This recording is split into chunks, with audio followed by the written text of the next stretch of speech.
Hello ladies and gentlemen, excuse me if I'm not as enthusiastic as the first headlight video.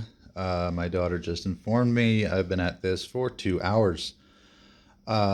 So as far as time is concerned, this is not the most effective way of restoring your headlights, but I'll show you where I'm at here.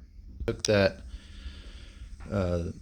the foam pad I just put on there. I took the 1500 grit and did that in the last video, and then I took the 2000 grit and I mixed it with that polishing, the rubbing compound, and did that twice with the 2000 grit and one time with the foam pad and just the rubbing compound.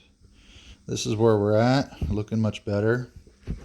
And now on to the white diamond, and that'll be it until I go and find myself some headlight coating. But most of the imperfections here are gone. There's a little tinge to it right there, but